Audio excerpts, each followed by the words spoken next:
Welcome to the latest installment of the Sharp Best Ball Show. I am your host, Tod Burros. You can find me on Twitter at BestBallNFL. And I am joined today by the CEO of Fantasy Points, Scott Barrett. You can find him on Twitter at Scott Barrett DFB. Scott is one of the guys I really look to for unique opportunities and is the king of what he calls dank stats. So I'm looking forward to chatting with Scott, helping to break down some of his recent work and how it affects how we should be looking to draft our fantasy teams, especially on Underdog Fantasy. And speaking of Underdog Fantasy, this show is brought to you by Underdog and the biggest fantasy football tournament of all time, Best Ball Mania 4. Don't know what Best Ball is? It's simple. You just enter Best Ball Mania on Underdog's slick mobile app, draft your team, and that's it.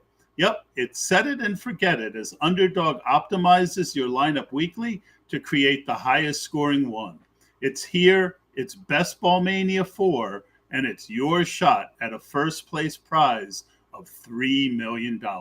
Get signed up on UnderdogFantasy.com or via the App Store and use the promo SharpKit, and they'll not only double your first deposit up to $100, but you will also receive the Sharp Football Draft Kit for just $1.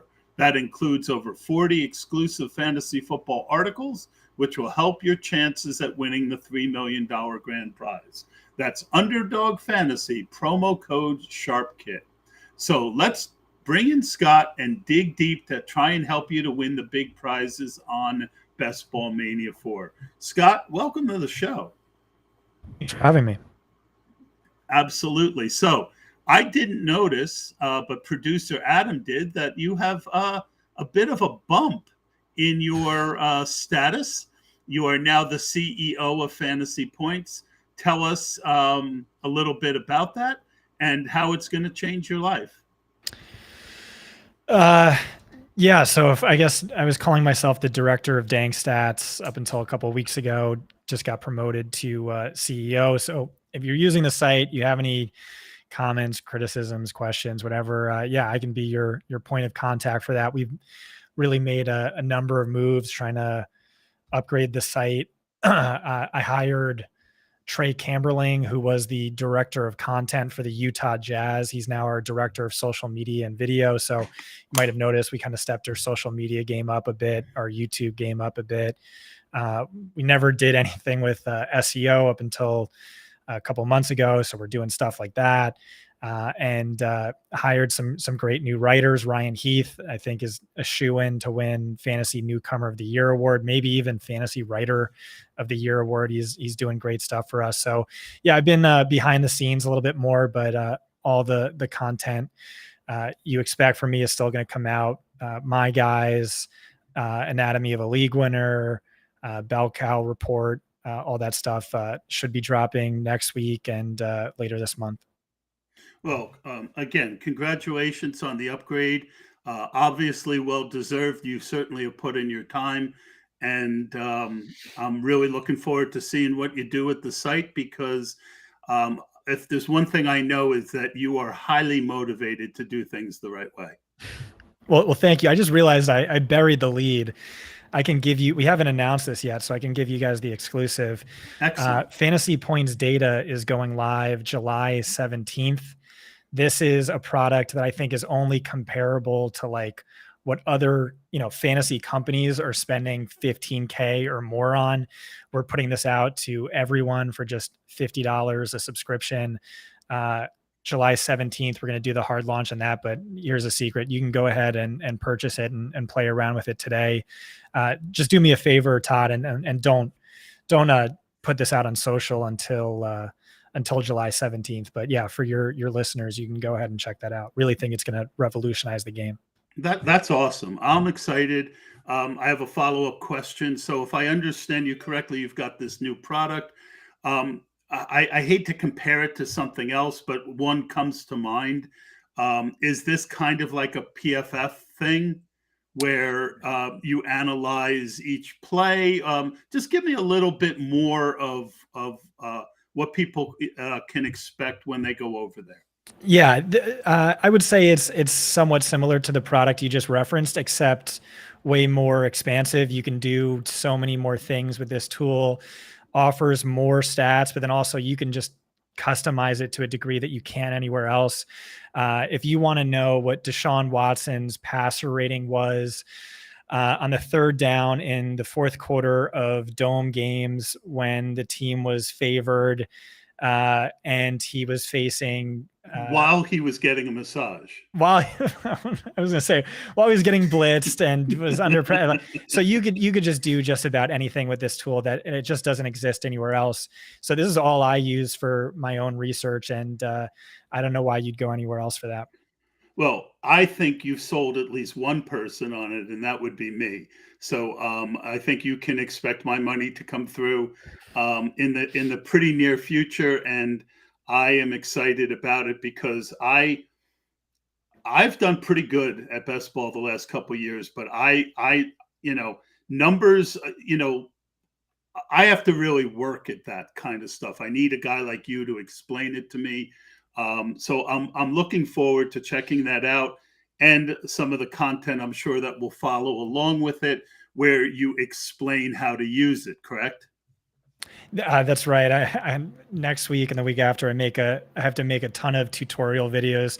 We're going to do a bunch of articles too, highlighting various stats and talking about why they're important, how they impact fantasy, how to use them, and different things like that. So yeah, and yeah, thanks for saying you'd subscribe. I appreciate that. And we're going to have more tools to add to, like the one we're working on right now to get it ready for week one is a coverage shells matchup tool, which is like one of the secret gems of DFS. Like no one else looks at this because it's so hard to find or sort through the data. We're going to have something super easy for the user. And like, that's just been a DFS cheat code for me for a few years. So happy to get that out. And we're just going to keep adding to it over the next few months and even during the season. Awesome. I am very excited. This is very good news for me, for everyone. Definitely go check that out.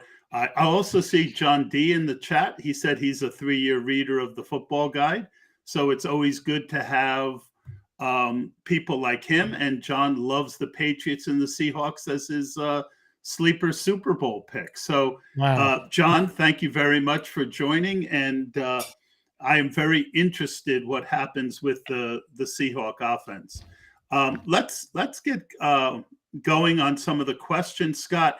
I know you were a big NFL 10 guy back in the day. What sites and contests do you like playing in best ball these days? Right now, I've only done Underdog. I do a weekly show on Wednesdays with Chris Wecht where we draft a team, and so just those co-owned teams are the only ones I have right now. But I do expect to go, hopefully, if I have the time, pretty crazy in August. That's typically when your ROI is at its best, when the fish come out to play, and so the competition's a little bit softer. But yeah, I used to be like a 100 to 200 team guy on MFL 10s. That's just, if you're looking for easy money, that to me is like a broken game. It's just so easy to return a profit on that. Do you know Aaron H, Todd? Yeah, I mean, back in the The day when legend of I was doing 200-300, he was doing 1,000. right. So I'm friends with Aaron H. He is like the legend of all legends when it comes to best ball, where he every single year he returns like a 50% win rate without fail. And that's just so insane. But that is what like typical best ball leagues are to me. Like it's so easy. With the tournaments, yeah, your expected value, your ROI is a little bit less, but like it is more fun for me to play on that just because it's like sexy. Yeah. The chance at $1 million really intrigues me. But yeah, if you're just looking for easy profits, highly recommend MFL 10s or, the non-tournament underdog leagues. Yeah, I don't disagree with that. That's why I play a lot on the FFPC, where it's 125 entry, but the top two are guaranteed 300. And that's where I've had most of my success, where most of my money goes. But I had 800 underdog teams last year. I'm already looking at about 250. So Mhm. best ball is life. And of course, I forgot to silence my phone. I will spank myself afterwards. You talk about hero running back as your favorite way to draft best ball. Can you explain why? And also, how much do you tend to vary it and mix your exposure with other styles? Oh yeah, I mean, like I don't know that that's what I'm doing the most of in my own drafts this year. It's just I kind of just like threw that tweet together haphazardly, but I did put out an article last year. It was like I don't know 13,000 words. It was Scott Barrett's underdog fantasy draft guide and primer. Because of the CEO stuff, I haven't had a chance Yeah, to I update it. read that. It was great work. Thank you. Yeah. So just when I looked at it last year, it's like hero RB was like far and away the optimal strategy just in terms of like expected win rate or whatever. Maybe that's changed. I don't know, but I do think in a vacuum like that, like how I constructed that tweet, it was sort of like in an ESPN 10 team league where you only start two wide receivers plus a flex, like RB is optimal in a vacuum. Like if looking at best ball over the last 10 years or underdog over the last 3 years, hero RB is optimal in a vacuum. And dynasty to me, zero RB is optimal in a vacuum if you're willing to punt the first 2 years. And it's just a function of running backs being less important and less valuable, except for the highest end running backs. And it's like, I forget what I used in the article from last year, but it was something like you take the RB3, but guess what? The RB18 and the RB20 combined in best ball to absolutely match this guy. And it's like, so part of the value in running backs in a season long league is you want the high end guys who are super consistent. You start them every single week. There's no guessing, but in best ball, you can get away with, okay, you get the scat back and it's a trailing negative game script. So they have a spike week, or, the team's massively favored. And so this early down workhorse gets a lot of carries, scores the touchdowns, and he has the spike week, but you don't get hurt by their duds. You don't have to guess the right weeks to start them. And so because of that, you can get away with more of a quantity over quality approach in best ball. Yeah. I mean, to me, every year I'm looking at the board, the way it changes. I take the information from the year before, and basically what I'm always trying to do is avoid value pits. We've heard about the dead zone for running backs. I think there's a dead zone for wide receiver this year. Ultimately, what we're trying to do is put the most value on our team as possible through, ADP, I always say, is very functional within a player group, but every year the positions move around based on not always things that are as tangible. So I agree with you. Last year was definitely a heavy hero running back year for me. You had another pinned tweet that you had some very interesting findings on the value of players positionally. Can you explain your thoughts and finding on this? I think this was really, it's basically quarterback 10 to quarterback 18, running back 20 to running back 30, wide receiver 50 to 600, and tight end 7 to 16. Can you explain this a little bit more? The first one that's up on the left? Yeah. So in that tweet, I linked to an article from a few years ago, Upside Wins Championships. That's my proudest piece. I don't know if it's like my best piece, but it's something that I thought about for a number of years, and like something just clicked in my brain and I just kind of vomited up this article. And I really think it's like one of my best works, but it's basically just the right way to think about fantasy football. And that's that upside is everything. A player's bull case projection matters so much more than his base case projection matters. And his bear case projection doesn't even matter at all. And the way people draft is they kind of look at the base case where it's like factoring in risk versus reward. But I'm saying reward matters so much more than risk. And so in that specific article, I talk about how we always had the safety net of the waiver wire to fall back on, and also the importance of power law players. Fantasy football is a game dominated by power law players. Truthfully, in any given season, there's only like 4 to 9 players who I think actually matter. In 2019, if you had Lamar Jackson and Christian McCaffrey, you were basically 90% odds to win your championship with just those 2 players. If you had a team that had the QB3, RB7, RB10, wide receiver 10, wide receiver 12, tight end 3, was losing ground on a team that had Christian McCaffrey and a bunch of random waiver ads. It's like the highest end players can just break fantasy. And so that's how you should be drafting. You should be drafting with an eye towards who can potentially wreck the game.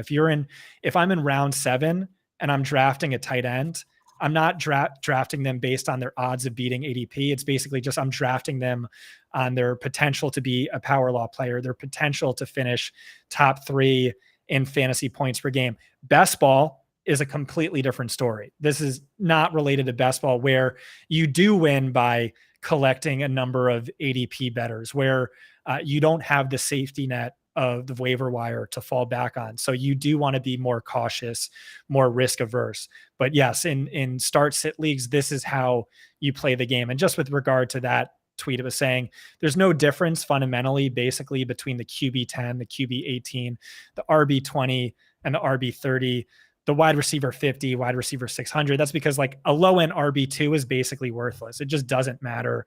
The QB10 gives you like 1 fantasy point per game over the QB20, who is someone you can just add off of waivers. It's irrelevant. And then wide receiver 50 is someone who's going to be on waivers, which means he's the same thing as wide receiver 600, who's also on on waivers. But I kind of just would recommend just reading that piece. All right. So if I understand you correctly, at a certain point, fantasy players are almost the same at each position. You've identified where that cutoff is on each position. And even though it might not be a best ball thing, confirm that I understand that correctly. And how has it changed the way that you play fantasy football? Again, there in any given season, I think there's only like 6 to 9 players who actually matter for fantasy, and people are drafting running backs like, oh, he's ADP RB 36, but I think he can finish as RB 21, and it's like James White from a few years ago. It's like, who gives a shit? That doesn't move the needle. It doesn't matter at all. It gives you an extra like 1.2 like that's not what decides fantasy fates. It's power law players. And so what it changed for me is like, if a guy is low upside, I don't care about him. And every single pick I make, especially after the first 5 or so rounds, the only thing that factors into the equation for me is, what is this guy's upside? Does he have top 3 at the position upside? Can he be a game wrecking talent? And again, best ball is a different story. Yeah, it is. But now there's this new game called Weekly Winners, where basically all the money is weekly. And really, you need a top 100 finish out of 261,000 entries to really move the needle financially. And what you just mentioned, I think, applies 100%. And that's how I'm drafting weekly winners. Not only am I mixing up all the things you think you know about. I wrote an article where I said, take what you think you know about best ball, throw it in the fire, and burn it, because roster construction doesn't matter. Exposure doesn't matter. All that matters is kind of picking who you're. Basically, what I'm saying is those same 9 guys that you're talking about, identify who you think they are, and build what you would think would be the perfect lineup for a week when that guy hits his 40-point week. So I think that does relate to the new weekly winners format. Have you had a chance to take a look at that at all? No, I can't really speak to it, but my first impression was obviously stacking is massively important.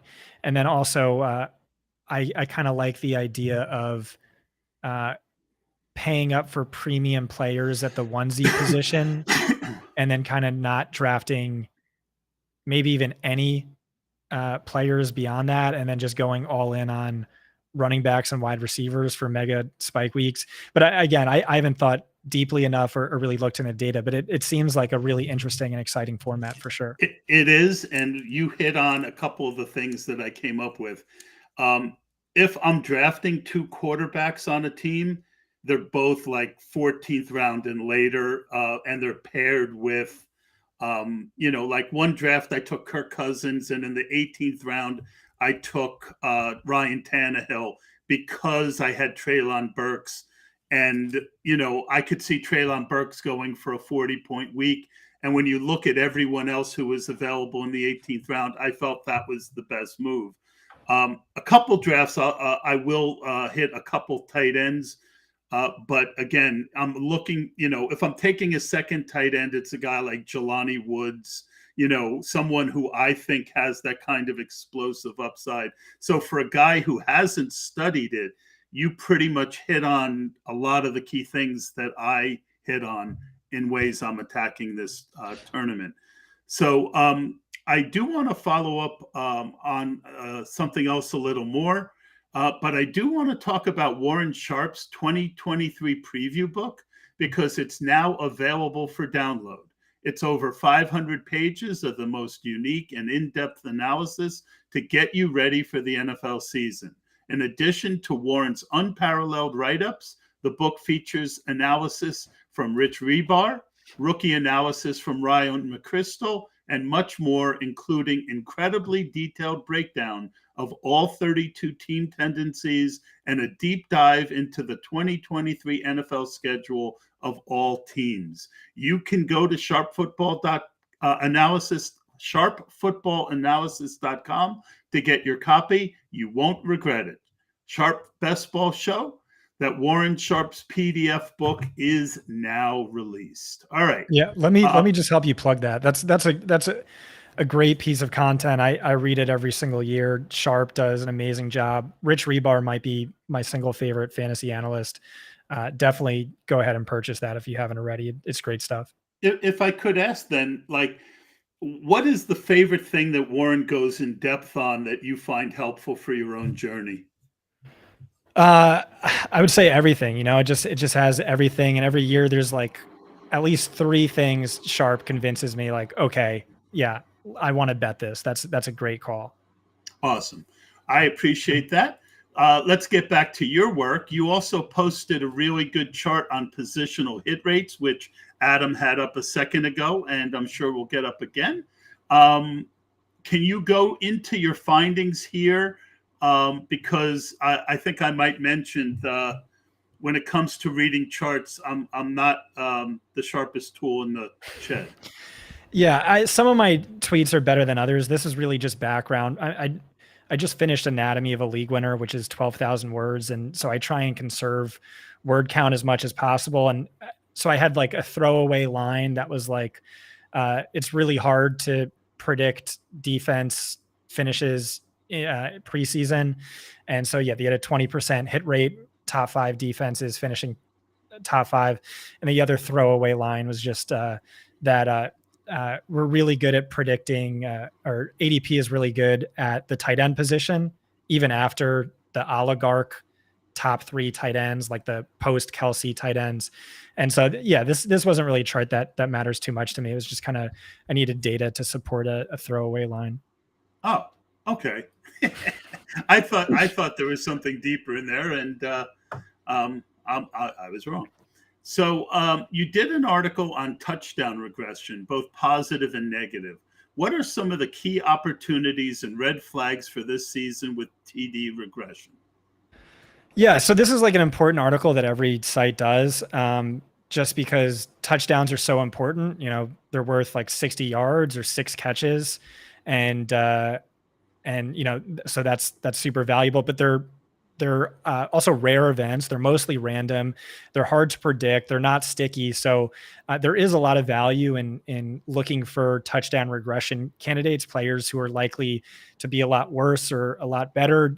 What I do is I take actual touchdowns and I contrast it with expected touchdowns based on how many touchdowns a player should have scored based on the volume they're getting. So a high number of deep targets, near end zone targets means they should have scored a higher number of touchdowns. That's actually more predictive of touchdowns than touchdowns. XTD is expected touchdowns.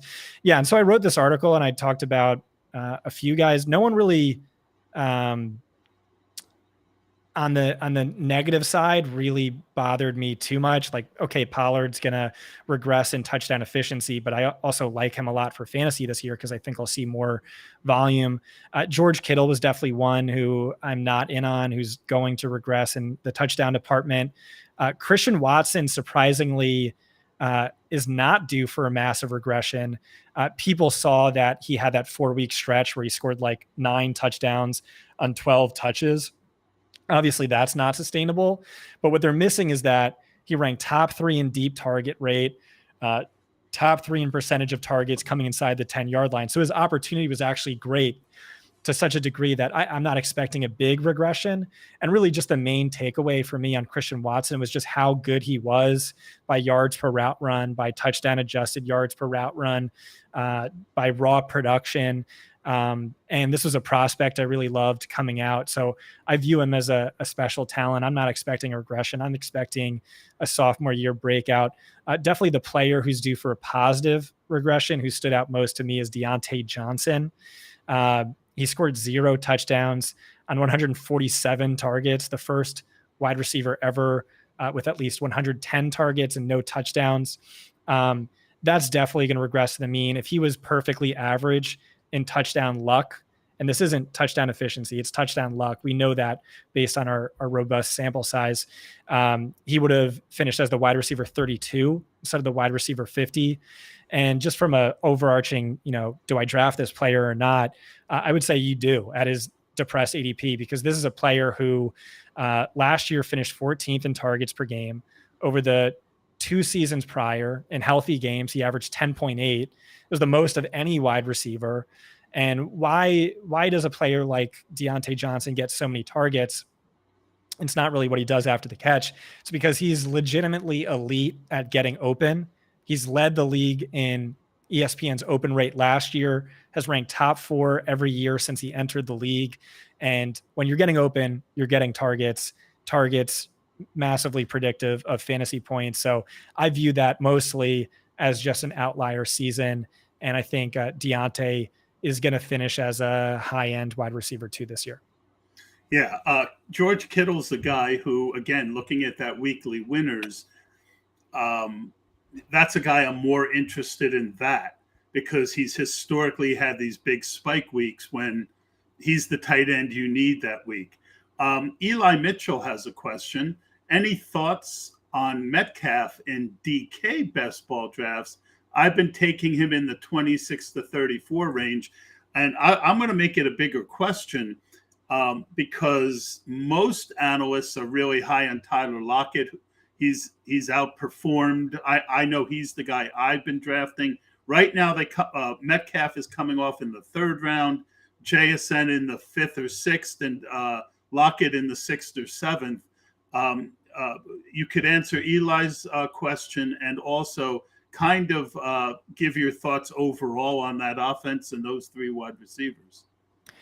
Yeah, I'm not really buying DK Metcalf. I think he's the most talented wide receiver on the team. I think he leads the team in targets this year, but it's just an expensive price to play for a player who was outscored by Tyler Lockett in back-to-back seasons. And then you add this, I think, one of the most talented wide receivers to come out in a really long time, minus Jamar Chase. I view JSN as basically like drafting him in Dynasty today is like drafting Keenan Allen in his rookie season. You add him to the mix. There's more target competition. And so I don't see that as particularly good news to Metcalf. As for regard to the offense as a whole, yeah, it's tricky to get excited about any one name because you have three really talented guys competing against each other for targets. I would like to draft JSN, but Pete Carroll has said he does not plan to decrease how often he's running 12 personnel, or he's not going to have more 3 wide receivers on the field. He drafted JSN to improve efficiency in 3 wide receiver sets. And, maybe he's lying, or maybe he'll see how good JSN is and he'll change his mind. But just hearing that, there's too much risk with JSN just because Seattle did run 12 at one of the highest rates in the league last year. And you need to be on the field to score fantasy points. Yeah, I agree with all those sentiments. In the third round of DK drafts, Lamar Jackson is interesting to me. I've been taking a lot of Mark Andrews. You got to consider when you're drafting on DraftKings that 3-point bonus, and you want guys who can consistently get it for you. I think elite tight ends are very important there. I take shots on Breece Hall there. Metcalf is a very low-owned guy for me. Do you have anything on that, Scott? No. All right. So any other names that you want to throw out as far as because Deontay is, he's the obvious one. Is there anyone a little under the radar that you're looking at for positive regression? Well, Metcalf was one of them. I did argue in his favor. If Metcalf, because they were both, Lockett is due for a massive negative regression. Metcalf is due for a massive positive regression in the touchdown department. And so if you factor that in, Metcalf would have finished as the wide receiver 15. Lockett would have moved down to wide receiver 21. Metcalf's volume is also a lot better than his production. He ranked 11th in XFP per game. Lockett was wide receiver 29. The issue is all this is priced in, but yeah, he was one of them. Travis Etienne was another, but I worry too much about Tank Bigsby. Sutton was another, but I worry too much about, I don't know. He just hasn't gotten it done for a number of years. He's been wildly disappointing. Really the beta to Judy's alpha whenever Judy has been healthy. At the end of the article, I talk about some other forms of regression. Fantasy points lost due to drops.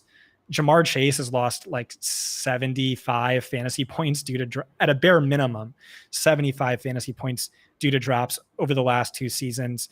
That's due to regress. Mike Evans, the most DPI'd wide receiver in football last year, ran bad with penalty luck. He's due for positive regression. So yeah, that's about the TLDR of it. But you can check that article out. Yeah, and I won't ever forget the week I decided to go very heavy on Mike Evans last year, and Tom Brady dropped the ball right in his hands. It was the easiest touchdown he would ever score, and he dropped it. And then, of course, the week that I didn't have Mike Evans is the week that he went absolutely haywire. Thank you for the question, Eli. Keep in mind that, these are all opinions, and that ultimately I go with what I think is best. Scott, we talked about Kittle, but I find all the 49ers weapons to be a bit pricey. But Brock Purdy, because of the injury, is very cheap. So, how do you kind of reconcile a situation like that where all the weapons are priced up, but the quarterback is so cheap? Yeah, I mean, Brock Purdy's my highest owned quarterback this year in best ball leagues. He's basically free as your QB3, or I honestly feel good about him as my QB2 and then just not drafting a QB3. Massively high floor. I think underrated ceiling. By fantasy points per start last year, he finished as the QB8 or the QB9. He led all quarterbacks in fantasy points per dropback. Adam Schefter's now saying, Ian Rappaport has been saying for months that there is no way he's not the starter as soon as he's healthy. He has an elite supporting cast, a brilliant offensive play caller. I think he's a great pick. I also like Brandon Ayuk. You really saw last year Ayuk kind of out alpha Debo by first read target share. Debo was well ahead of Ayuk, and then in the second half, Ayuk eclipsed him and kept gaining ground. And really, like, I'm not a film guy, but I'm lucky, especially back from my PFF days. Like, I'm friends with a lot of the best film experts in the game, and no one I hold in higher esteem than Brett Whitefield, who runs our charting department where we get our data for fantasy points data. He's made me look like a genius so many times with takes like this. And he was telling me a few weeks ago, he was saying Brandon Ayuk is going to finish as a top 10 wide receiver for fantasy. Ask me how I know. I'm like, how do you know? He's like, because he's already a top 5 wide receiver in the NFL. He's getting open at will. He's a freak after the catch. He's going to break leagues this year. And so, hey, that's all I needed to hear from like a person I trust more than anyone else. So I've just started loading up on some Ayuk shares in best ball. Yeah, I was drafting him back a round or two ago when he was like a round and a half, 2 rounds back. I thought he was a no-brainer pick. And I was, this is before we had heard a lot of the good news on Purdy. So I didn't feel tied to Purdy. And now he's gotten pricier, but hearing that, he is one of those guys. And I'll throw out one other thought. And it's something that I mention a lot because I've had to learn it the hard way. Injuries happen, and you look at crowded situations, whether it be Seattle's wide receivers, whether it be San Francisco's. Don't get so caught up in there's too many guys for the ADP to not get yourself some ownership on these guys, because if one guy goes down, and if there's 3 of them, there's a decent chance one of them will. And then you miss out completely on a guy who could, as Scott just said, break fantasy football. I think you also mentioned, and the same thought goes for Christian McCaffrey, you've got a lot of opportunity cost at taking Christian McCaffrey where he's going. When Elijah Mitchell was playing, he was getting a lot of carries, but Elijah Mitchell was also hurt. So what are, last thing on the 49ers, what's your thought on how to play that? Yeah, I don't really know. McCaffrey's not my RB1. That would be Austin Eckler. I tweeted out a stat how, McCaffrey's volume was more than cut in half. His production dropped from 26.3 fantasy points per game to 16.7 without Elijah Mitchell. The issue with that, though, is we're working with a small sample size. Like week 12 was like a weird 13-0 blowout where the offense only had 9 drives. Week 18, McCaffrey had an ankle sprain. He was pulled after 2 quarters and 1 drive. Week 20, he was playing through calf discomfort. And then the other 3 games, he was somewhere between 17.5 and 21.6 fantasy points. So I don't think the splits are going to be that stark, but it is a valid argument, and it is a reason why I have Eckler ahead of him. Yeah, I've had I'm about 3% on McCaffrey, and I'll probably finish in the 3 to 5% range. And I take a good bit of Elijah Mitchell, because if we've seen McCaffrey get hurt a lot over the last couple of years, and it's these nagging kind of injuries that do kind of end up being repeat injuries, soft tissue injuries. So I like Elijah Mitchell. You retweeted a very interesting article from late round QB JJ Zacharysian on mid-round running backs breaking out the following year. What did JJ find, and what is your key takeaway in the form of names that are on your radar this year? Yeah, he was saying if you look at running backs in the middle to late rounds by carry share, the players with a lower carry share were likelier to break out. And I think Adam Harstead summed this up nicely, which was, you want to draft players you think might not suck rather than players suck. That's funny. And JJ was really just trying to like embrace uncertainty, which is true. But who would that relate to? I think would relate to Rashaad White, who everyone's like, oh, well, he sucked last year. Like, yeah, but like so did Leonard Fournette. oh, the team's going to suck. And it's like, yeah, but also like there's no competition for touches. This is a potentially tanking team with nothing to lose. Sure, they're going to be a negative game script, but Rachaad White's a high-end pass catcher. Targets, as we know from weighted opportunity, is worth 2.5 times more valuable than carries.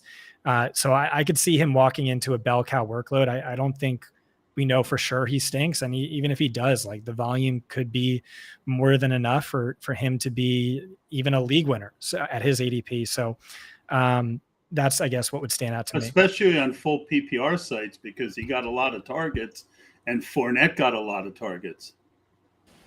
All right, let's we'll move on.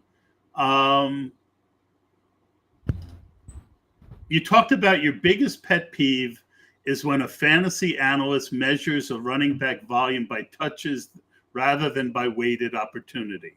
Can you explain to everyone why?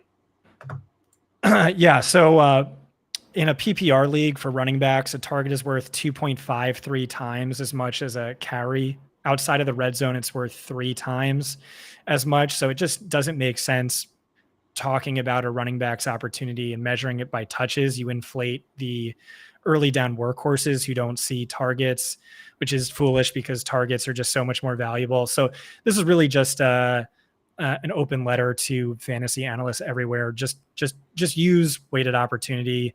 You just multiply targets by 1.57 and carries by 0.62, and there you go.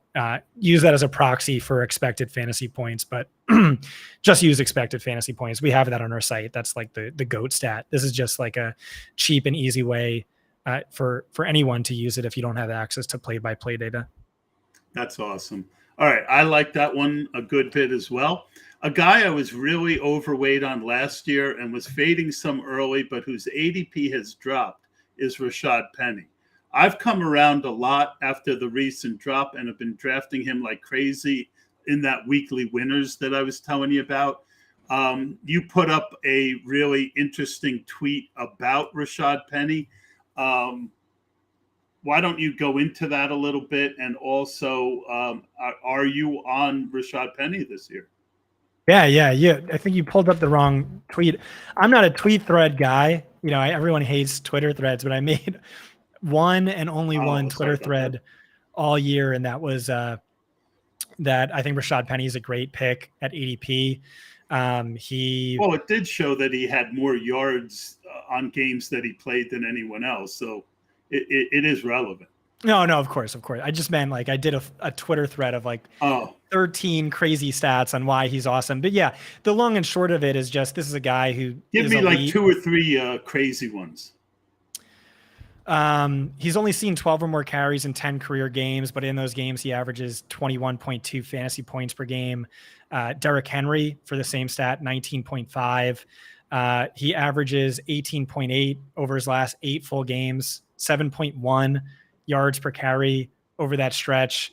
I think he, by all-time yards per carry, he ranks second best in between Bo Jackson and Marion Motley. And yeah, Marion Motley of the Browns. Oh, I don't in know. the 50s. He was before my grandfather's time, I think.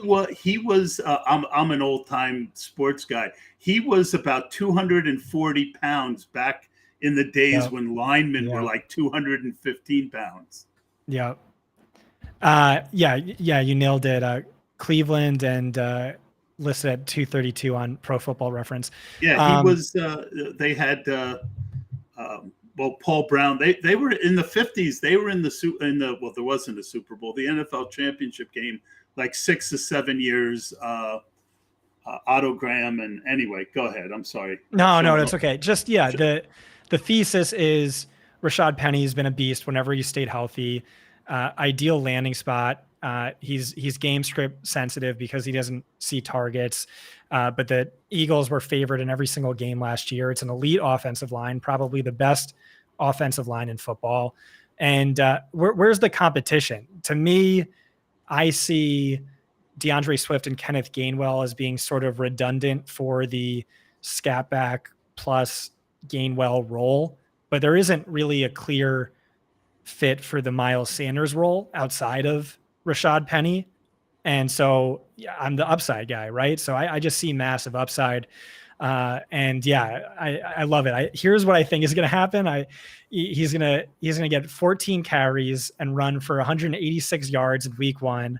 I'm going to be a jackass on Twitter, victory lapping it. And then the next week he's going to spontaneously combust walking out of the tunnel. And then everyone's going to tell me I'm an idiot for drafting an injury prone player. But yeah, that's what I'm doing. Basically what happened to me last year. He had that huge week, and I was like, I really believed in the guy on Twitter, and then he got hurt again. The one thing that I found, and look, is there such a thing as being injury prone? Maybe. But what I've settled it into my head that if it's soft tissue stuff that is constant, that stuff I find to be repeatable. Penny's had major injuries. We've seen a lot of guys early in their career have 3 or 4 years where a major injury knocked them out, and then they go 7, 8 years without an injury. So that's one thought I wanted to share. And then I also wanted to go back to what you said about being redundant. I think the exact same thing. Swift and Gainwell really are fighting for the same workload, and Penny's the guy who isn't. And that was the thought that kind of got me back into, got me through the hump of the hurt that you feel when you have 25% of a guy and he goes down. I don't know if I had a question in there, but thoughts. Yeah, I don't know. I struggle with the injury stuff. I do think probably an injury is more likely than not. I especially with the running back position, the shelf life is so short, and with players at any position, once you start racking up injuries, I think the likelihood of more injuries increases. I don't know. I'm not a doctor, but something about metabolic rate or mitochondrial dysfunction. I don't know, something like that. I like sciencey podcast that I like the spontaneously combust line. I've used that before in the past, and that was hilarious. Last question. I'm a big volume guy in FFP Best Ball. I mentioned it earlier. You did an article recently on your favorite player by round. We don't have time to go I didn't through do that. That was I'm sorry. Nick who did it for Dynasty. I did one on best values, but not by round. Okay. So, who are some of your favorite best values by round?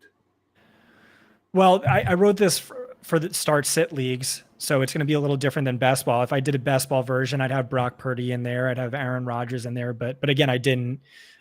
So in this, Joe Mixon, RB 15, Keenan Allen, wide receiver 19, Darren Waller, tight end 7, James Conner, RB 27, Kadarius Toney, wide receiver 33, Gabe Davis, wide receiver 43.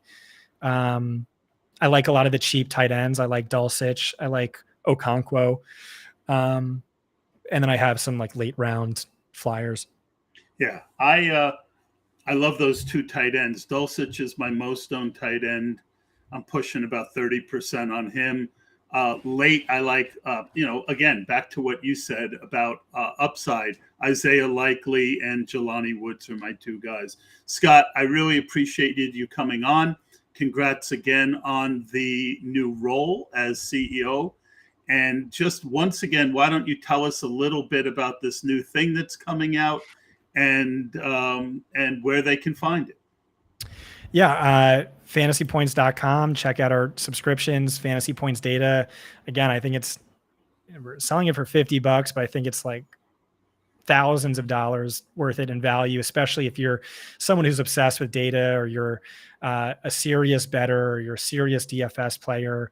It's sort of like a data playground where you can just live in there all day, get yourself some nice blue light blocker glasses because it's addicting and you could really come up with a bunch of awesome stuff with it. And again, I am the CEO. So if you have any feedback for us or criticisms or ideas, I'd be happy to hear it. We're in beta technically.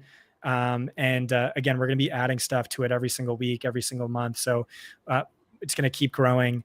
But yeah, please check it out. We'll do a free week. July 17th, that entire week will be free. So if you want to check it out, you could do that then, or you could pay for it. We'd appreciate that. Oh yeah, for $50, and especially with it also rolling into DFS.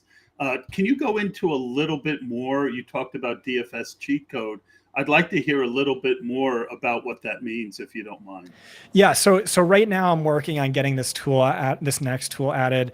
This is probably like a month away, but for years, something I always looked at, and no other site has this. You have to chart it yourself, or PFF has it, but like PFF Premium doesn't even have it. So it's like some quarterbacks do significantly better against certain coverage shells as opposed to others. So like Tom Brady historically shreds cover two. Chris Godwin historically shreds cover two. So every single week, Tom Brady was against cover two. I played him, stacked with Chris Godwin, and I made a ton of money. And no one else looks at this. No one else. So it was just like my own secret edge. We had Wes Huber. He's no longer with the company, unfortunately, but he was doing an article on this all of last year. He became like a pseudo celebrity for how often he nailed players with less than 2% ownership who were in the winning Millie Maker lineup. This was a big reason why. So we're going to have this tool up for you that just automatically shows you every single quarterback or every single receiver, what coverage shells they're most likely to face, and then what that matters to their projection. So we're going to have like an expected fantasy points per drop back versus actual fantasy points per drop back. And you'll see, oh, wow, Josh Allen his expected is 20% higher than his actual. So this would be a great week to play him. And you could also do that for receivers. Like last year, Jerry Jeudy was awesome, but only awesome against cover one. And he was like insanely elite against cover one. He averaged like 9 yards per route run against cover one. The next closest person was at like 4.1. And against all other coverage shells, he averaged like 1.4. And so, yeah, playing Jerry Jeudy against defenses that play cover one at an inordinately high rate, just easy money. And so we're going to have that to our subscribers this year. I'm definitely interested in that. And I would even like kind of like my first thought was like, I'd like to look at a heat map of the different coverages and the different teams when they play them and what color they are against those teams. Some real easy chart like that, I think would be exceptional. Well, I am very excited. Well, real quick, and just in case I lost you this is like a niche stat that like I care about, but most other people don't. Yeah. If you want to know just like, fantasy points per game allowed to slot wide receivers, we have that. Fantasy points per drop back allowed. We have so yards per route run, all the basic stats. We're going to have that, but we also have a lot of super technical and more advanced stats that can give you an edge for player props, especially betting and DFS. Awesome. Well, I appreciate that. I think that is very exciting. Every once in a while, an idea comes through my brain where I immediately say that is a winning thing. And that is obviously a winning thing. I'm glad you're not keeping it to yourself. Scott Barrett, CEO, really glad to have you on. Next week, guys, come on back. We will have Brandon Thorne of Establish the Run. We're going to be digging into looking for advantages in best ball on offense and defensive line. Both for running and for passing. I'm looking forward to having Brandon on and kind of digging into that, because that, like what Scott just mentioned, is something that not everyone looks at. So that's where you can, you think it's a solved game sometimes, but there are still things out there. Thank you for joining us this week, and we will see you next week.